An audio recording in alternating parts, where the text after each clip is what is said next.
And welcome in. Joyce, thank you very much for joining us today. Joyce Petrowski, the CEO of R.O.S E, that's the Resources Outreach to Safeguard the Elderly, and phenomenal operation and not for profit organization that we have centered right here out of Arizona. Thanks for joining us here. Well, thank you for having me.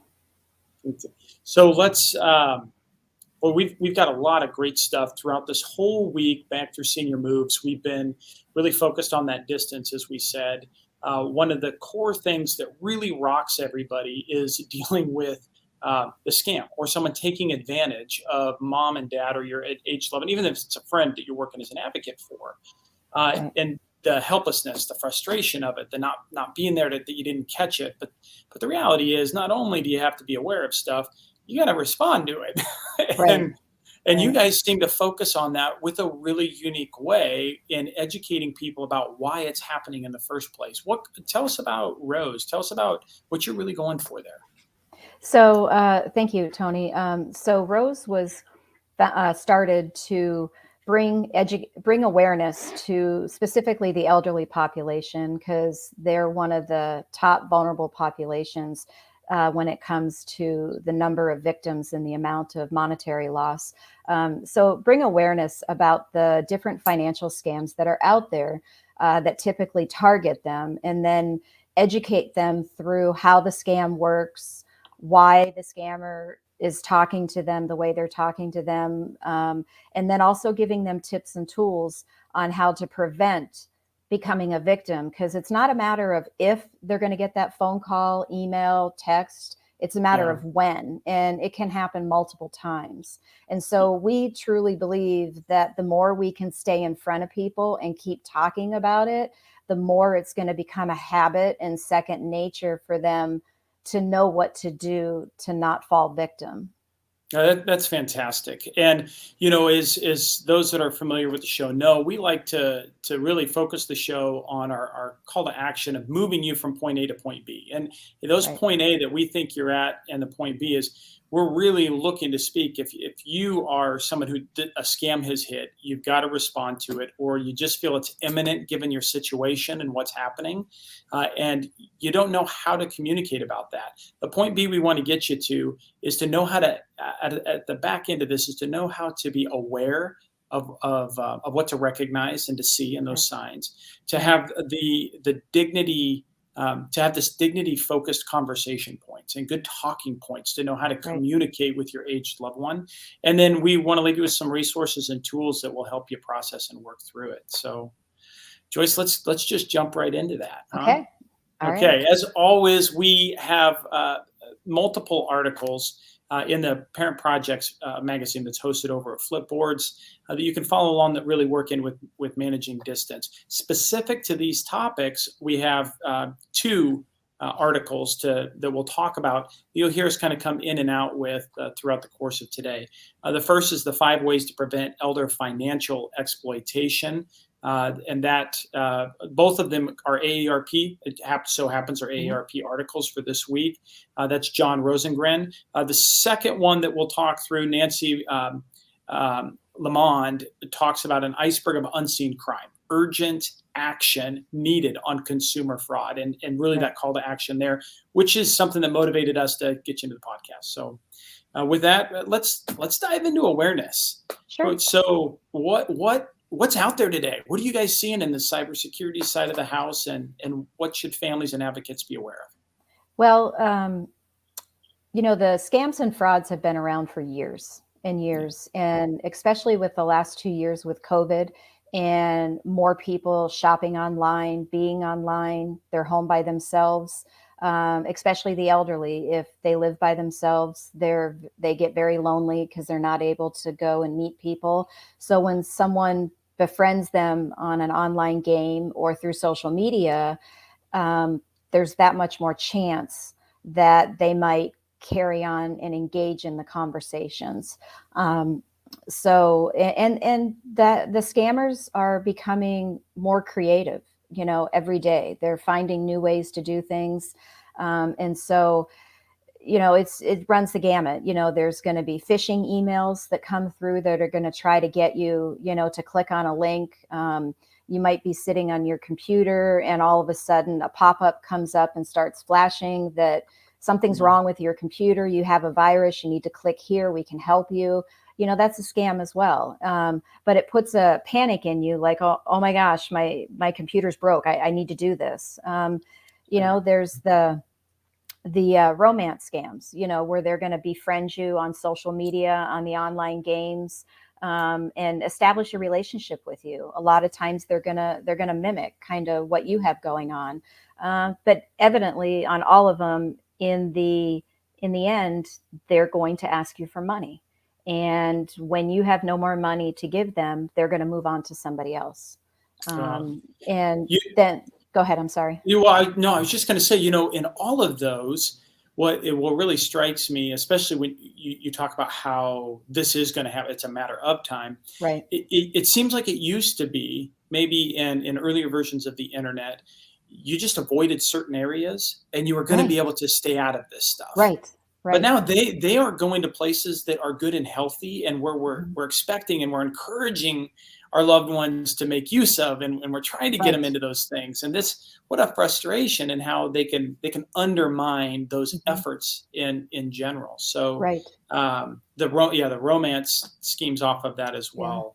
And I've heard of them being sophisticated enough where they'll pull all different social media. I mean, they'll know more about the target than the target realizes, and definitely more than they know about the other person.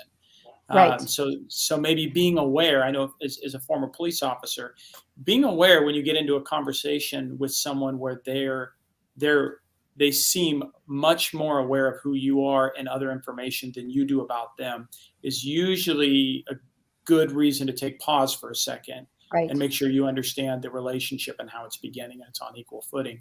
I take it that's got some level of a digital or virtual fingerprint here in what you're talking about. Right. And you're exactly right. You can learn a lot about someone on their social media.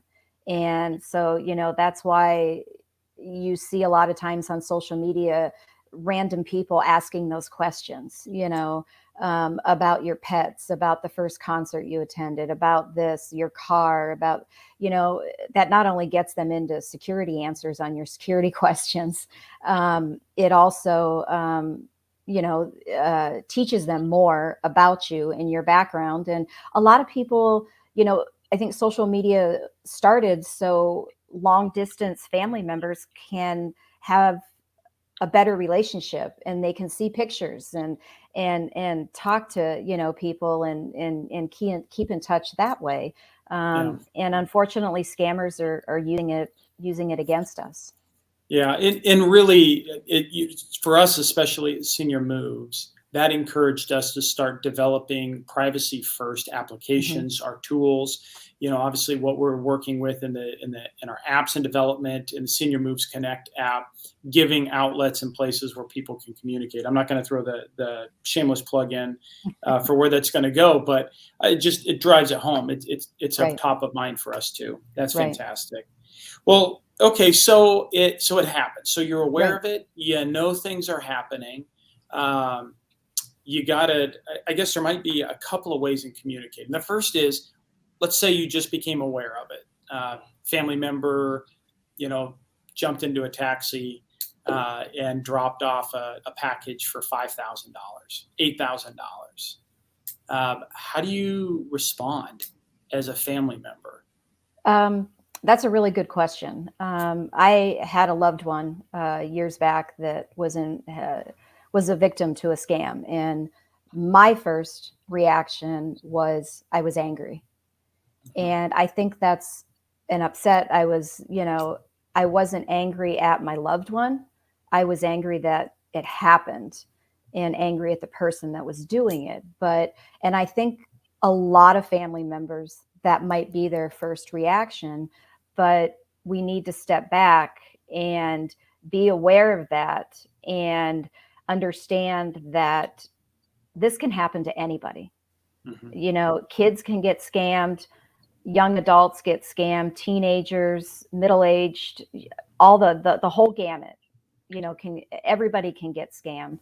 And so I think if we start having those conversations with our loved ones, or family and friends, especially in the elderly population, start having the conversations about scams and about different techniques to help prevent them falling victim to the scam, and keep having those conversations and just make it a regular conversation. So if the time comes that they have engaged in a conversation with a scammer, or they've clicked on a link, I think they'll be more apt to talk to you about it, and they won't, because you've already opened up the line of communication with them and you've discussed things with them. And especially just saying, if you ever make a mistake and you click on a link, or if you've engaged in conversation with someone through social media that you don't know,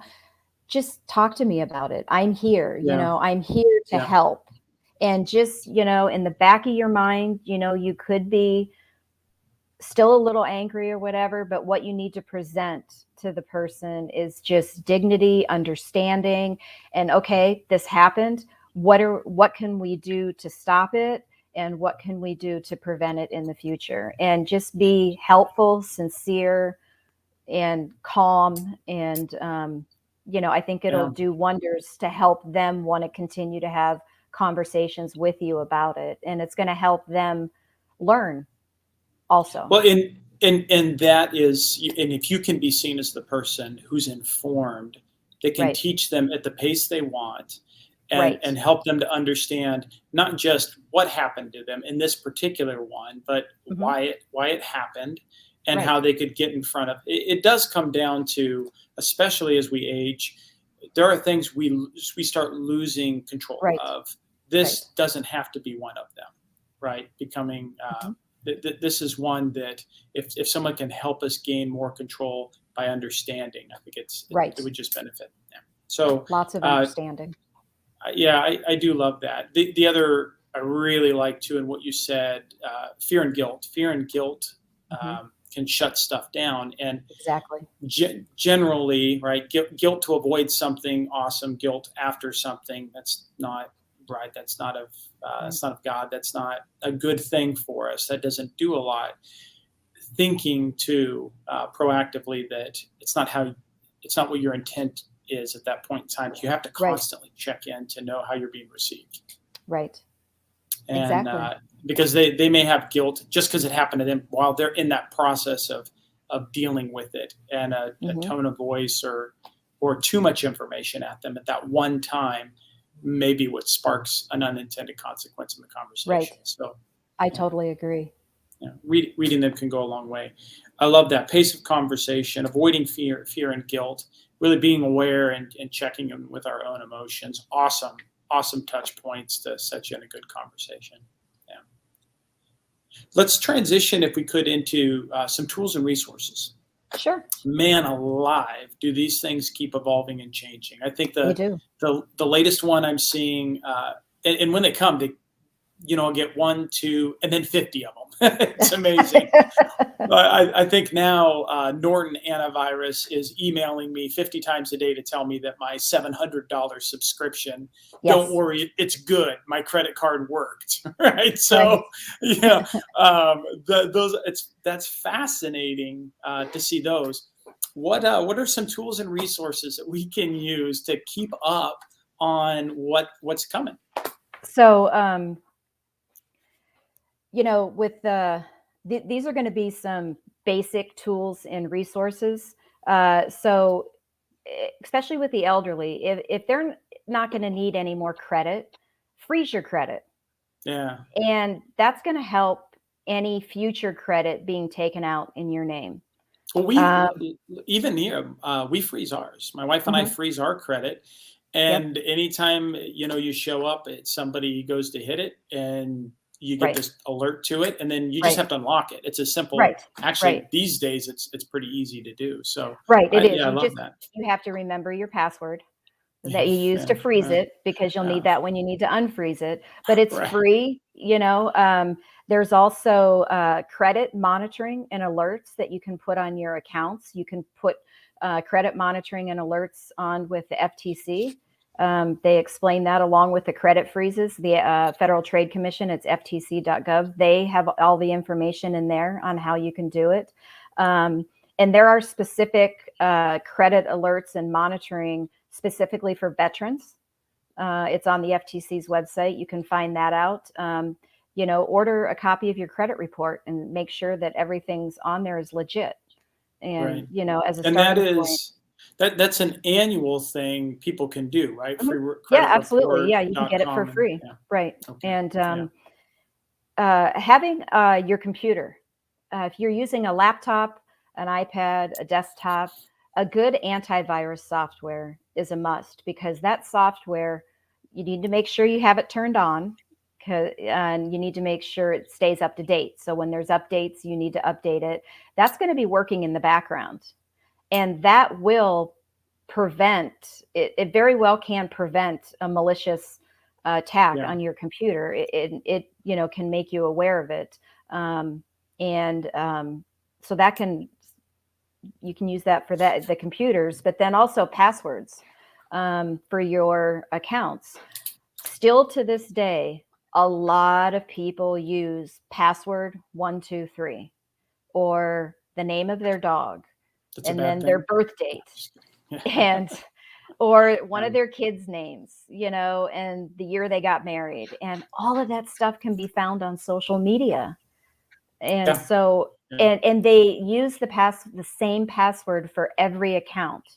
You really need to have a strong password, different password for each account. It needs to be at least 10 characters. You need to use upper and lowercase letters, numbers, and special characters. And so what some people have said really works for them is they have a phrase that they know, and they take the phrase and they take some of the letters and make them lowercase, uppercase. They take some of them and switch them to numbers. They take some of them and switch them to special characters. Right. But then also getting into a password manager. That's a way that will hold all of your passwords. So you only have to remember one, which is a great tool. But I understand with the elderly, that's might not be something they want to get into. So you really would need the advocate to kind of work through it Set with that them, up and work to it. set it Yeah. up and work through it with Yeah. them, and make sure that they understand how it works, and Yeah. how to get into it to get that password. Well, I'll link back on that. Sure. By far, Password Keeper's antivirus software, both require to be kept up. They're Right. difficult. That can be problematic. The reality is they're truly important when it comes Mhm. down to this. And so what I might throw in would be when we've talked previously in other episodes, Mhm. in technology, for instance, one of the recommendations was make sure that the aged loved one that you're working for, advocating for, put them on the same platform you use. If you use a Mac, Awesome. put them Mhm. on a Mac. If they're on a Yep. PC that works with Windows 8 or Windows 7, put them on that. Use the same programs so that you can talk them through the interface if you need to. Also, you'll find that if your antivirus software comes up and it's asking for a refresh, chances are theirs is too. That's a great point. Have them on the same account as Yeah. as you, because then you can track. And if they say, "Hey, I'm getting a notice that my antivirus software needs to be updated. They want me to pay $700." You could say, "No, it's paid through this day. You Right. don't need to do anything." So that's a great example. And having them on the same platform is great, because I use a PC. My husband uses a Mac. And if I had to try to tell somebody how to navigate on a Mac through something, I couldn't do it. So Sure. that's awesome. That's awesome Yeah. information. You know, Yeah. the other thing that that can kind of help from a technology standpoint, when you're selecting the technologies today, look through AARP, look through Mhm. caregiving coalitions, look Mhm. through those things to find those tools and resources. Really, with the movement, we see the movement of baby boomers into the Mhm. senior population. They just demand of it as a generation that Yeah. this work better for them, and the Right. market responds. I mean, I think I Absolutely. heard once that they hold 38% or so, just under 40% of the wealth, but they control over 70% of spending. Oh, So wow. Okay. if they ask for it, the market will respond to We'll it. We'll respond start to it. providing. Right. Yeah, Yeah. I think we'll Yeah. start seeing And some of those tools. right. So I agree. AARP has a lot of good resources for different things. The Federal Trade Yeah. Commission, ftc.gov, has a lot of great resources. We are going to be posting on our website, roseadvocacy.org, early next week. We are going to have more detailed information on how to freeze your credit, how to put credit monitoring in place, antivirus software, and it'll link to articles that have compared 10 or 15 different antivirus softwares and give you the pros and cons. So you can then look at it and determine which works best for you.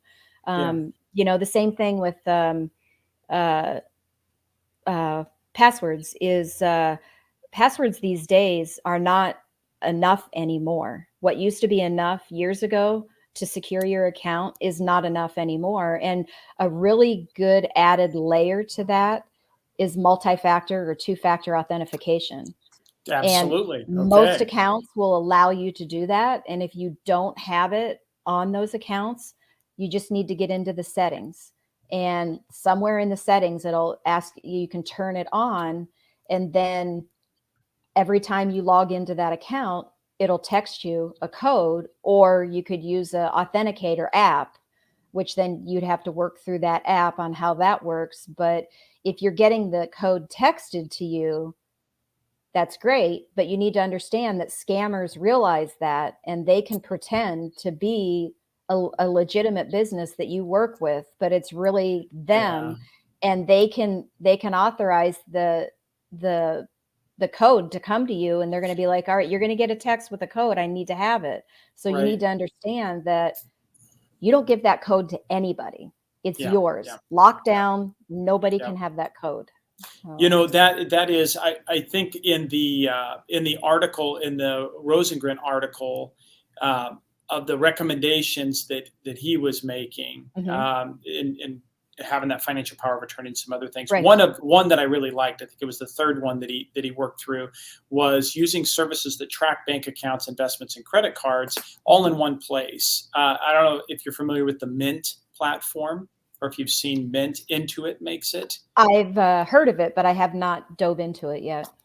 We've had some, and I'd be curious at other times, so I won't put it on the spot then for here. But that platform, everything connects into one place, so you don't have to go check in with every IRA and every bank account and to see all of that. Everything sits in one clean area. It uses multi-factor authentication the one time you get into it, but what has been really great is in particular situations where maybe you're trying to gain trust of a family member to help them with finance, or you want to be able to see that $10,000 that went out of the bank. And Right. maybe you're not from Wichita, Kansas, where the bank picks up the phone and calls you and says, your mom just left with a $10,000 check, Right. right? Right. Because that happens in Mhm. great places, and good on them.